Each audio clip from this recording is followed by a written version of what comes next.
Okay, so normally I don't like making this sort of drama report kind of video, but this horrible news of mangaka abuse by Kodansha, one of Japan's largest manga publishers, has been all over Japanese social media and even news. I literally cannot believe no one on the English side has even been talking about it, and I think you guys deserve to know. So basically, Akane Shimizu, the mangaka of Cells at Work, I'm sure you've heard of it before, it's super famous, just accused Kodansha of many things they did to her, particularly her editor. This includes completely ignoring all of her requests for assistance, causing her to grossly overwork, verbally and personally attacking her, deleting her name off the credits in Cells at Work spin-offs and justifying it, unkept promises, and ignoring her request for medical professional consultations to ensure her manga is scientifically correct, brushing her off by saying, "It's just a manga. It doesn't have to be taken that seriously." A manga company editor said this, by the way, and ultimately causing her to almost take her own life. Now, I will go over these one by one, but do keep in mind that these are just allegations for the time being, although Kodansha has already admitted to all of it and apologized, alongside other mangakas speaking out on the horrible situation. So it is very likely true in my opinion, but just keep in mind that they are technically still allegations. Okay, so first we have the medical consultations. So in 2015, Shimizu sensei debuted in Monthly Shonen Series, a pretty prestigious magazine with the manga Cells at Work. This is a magazine under the publisher Kodansha. Now, Cells at Work is basically a story that turns all the cells in a human body into anime characters and goes through their daily life at work. Due to the nature of the show, Shimizu sensei wanted to have the entire story be scientifically accurate to what cells actually do in the human body. She was promised from the very beginning that Kodansha would provide a medical consultant to her for the manga. However, this came to be completely ignored, and even though she requested many times, her editor just completely ignored her requests. It was assumed that she would first draw the draft, and then a medical supervisor would correct any factual inaccuracies. But as we know now, this professional never existed, leading to Volume 1 being published as it is. Obviously, Shimizu sensei, with no biology background, makes several mistakes in cell functions and biology, and these mistakes get harshly criticized by readers. Frustrated, Shimizu sensei requests for medical supervision again, something she was initially promised, and this time was refused, with her editor directly telling her, and I quote, "It's just manga. Being sloppy and not taking it seriously is fine." Her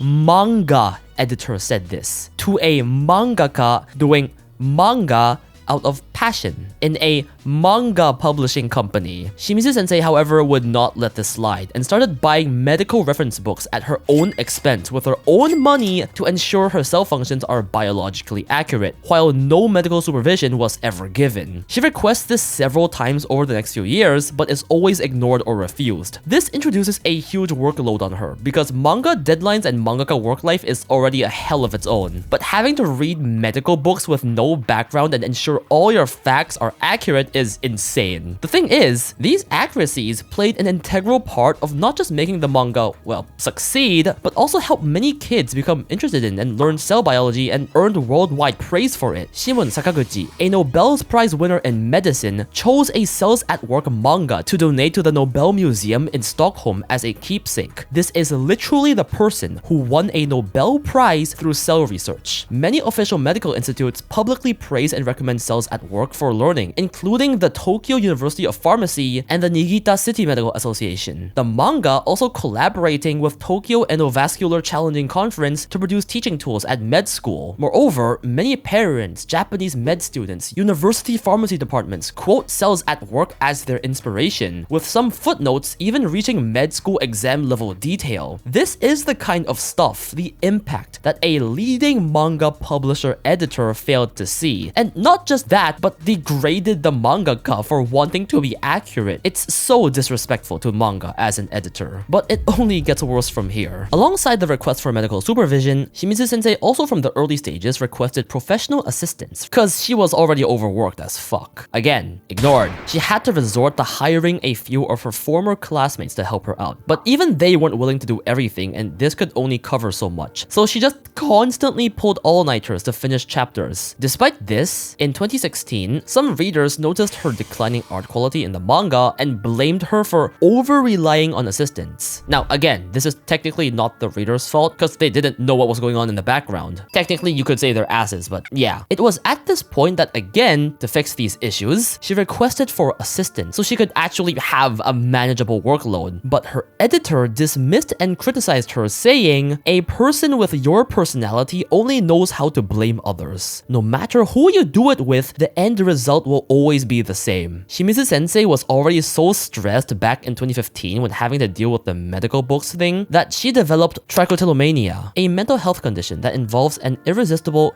recurrent urge to pull out one's own hair. But it was at this point that for the first time, she simply considered taking her own life by jumping in front of a train. Thankfully, she didn't. In 2017 and 2018, Shimizu sensei continued to request for assistance and was finally promised some in a formal meeting with the editorial department. But in the end, they gave her rookie aspiring manga artists instead of, professionally trained assistants. And finally, the straw that broke the camel's back was when her editor in 2018 demanded major story changes, telling Shimizu that a supervisor is not very happy with it, but didn't share why this so-called supervisor's reasons. Now, keep in mind, this supervisor never made any direct contact with Shimizu sensei. This editor is just quoting this so-called supervisor's words. When Shimizu sensei objected to these changes, this editor tells her that everything you do is unnecessary, and you don't have the ability to structure this any better. This finally broke Shimizu sensei, as she was diagnosed with depression and the manga of Cells at Work goes into hiatus. The fucked up thing is, at the time, the hiatus was explained by preparing a better serialization environment, with nobody actually knowing the truth. During the hiatus, Shimizu sensei continuously asked for assistance, but they never came. So she got fed up and just suggested ending the series due to her mental strain. Shimizu sensei felt like even spin-off creators got proper support while she didn't, and this essentially almost broke the last straw, as Shimizu sensei tied a noose, but thankfully didn't do it. The series finally came back after 3 years in 2021 just to give an ending. After the manga ended, Shimizu sensei finally spoke out to cut ties with this abusive editorial department. What did they do in return?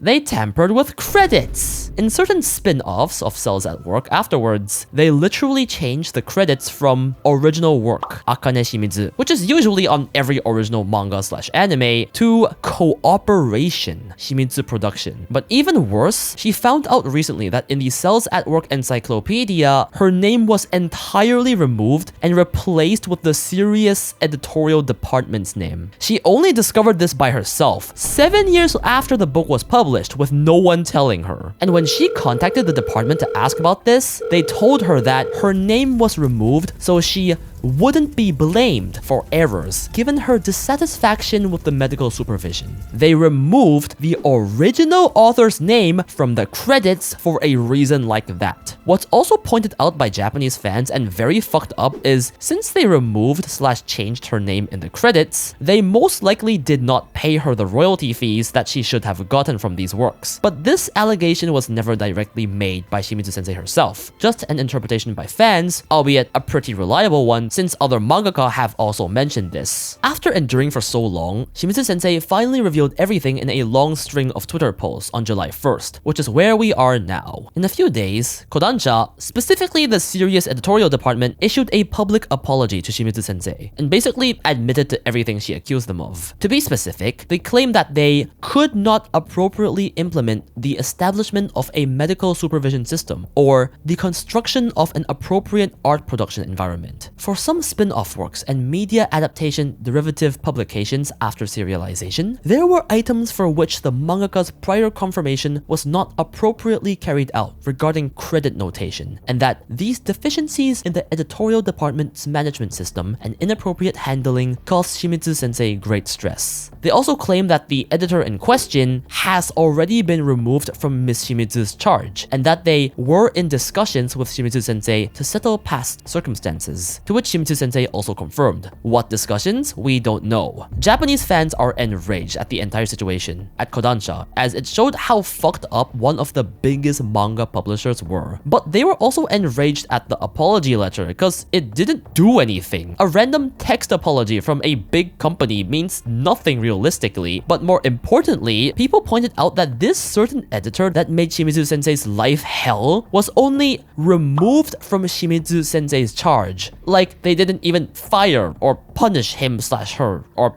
anything for this fucked up situation. What fueled fans' enragement towards Kodansha is the many other mangakas and creators who spoke up of their own situation after Shimizu sensei made the post. For example, Kayata Maru, an artist of Yojo to Scoop to Magano, claimed that on the serious comicalization, yes, that same department as Shimizu sensei, they didn't track overseas digital translated editions, and royalties went unpaid for over a year with no apology. Also, that they ignored her near hospitalization weight loss situation from 2022 and just continued to force her on a half-year no hiatus schedule. Fujiya Izuko, the artist of Metal Slime wo Taoshimakutta, also claimed that her serious Sayonara no Parade went unfinished because from 2016 to 2019 there were various troubles with that very same editorial department, and it became difficult environmentally and mentally to continue. Although they do mention that there are still good editors in the department. But even beyond Kodansha, Meiji Melo, artist of Mahou Shoujo Tomayaku Senso, on the magazine Shueisha Jump Plus, an editorial department repeatedly compared her to Shimizu sensei, saying stuff like, "You are inferior compared to Shimizu sensei, and when her first serialization ended, at this rate you'll be a loser." She says she later collapsed, vomited, and was hospitalized, and reflected that there was a tendency to corner artists mentally by forcing them into a mold, which fueled the speculation that it's not just Kodansha or Sirius. Many of the big manga publishers' editorial departments are fucked up. I'm not gonna go over every single accusation, but there really were a lot of mangakas and artists also coming out with their own horrible stories about the editors and publishing companies. After Shimizu sensei's accusations came to light, other than the angry and sympathetic anime fans, many doctors and physicians also spoke out, praising her work for reaching that level of accuracy, self-taught, and the knowledge in the manga quoted to be a high level of completeness, astonished that there wasn't a medical supervisor. That is what's happened now, and just for an inspirational mangaka who not just made a mega hot manga and anime, but inspired a generation of doctors, you'd think she'd get treated like royalty, but no. Like, it's all so fucked up. But even morals aside, stuff like not getting a medical supervisor, not caring about accuracy, being sloppy, this is stuff that would just directly hurt their business. These editors aren't just abusive, they're straight up incompetent. Imagine how much more they could have expanded on, honestly. It is overall a disgusting situation, and honestly, given Japanese work culture and their company culture, this will unfortunately probably still get buried over time with the billion other cases of artists and mangakas being abused. But I still really hope this information reaches as many people on the English side as possible, as I've barely seen anyone talk about this. And I hope Japanese fans put enough pressure on these manga publishing companies to change something, because come on, these are the people who wrote stories loved by many weebs and changed lives. They absolutely deserve better. The whole situation is absolutely blowing up in Japan, with even news sites reporting it. Is it really hopium to hope something can change? If there's any good news in this situation, it's that at least Shimizu sensei is in a pretty good situation right now and has a very good relationship with her current editor, while publishing her new manga, Yellow Flame. To also be clear, this is a completely different situation from the sexual assault allegations Shimizu sensei made against some of her relatives about a month ago. These are two wholly different situations. But goddamn, I really hope Shimizu sensei has a happier future. The things she's been through are fucked up.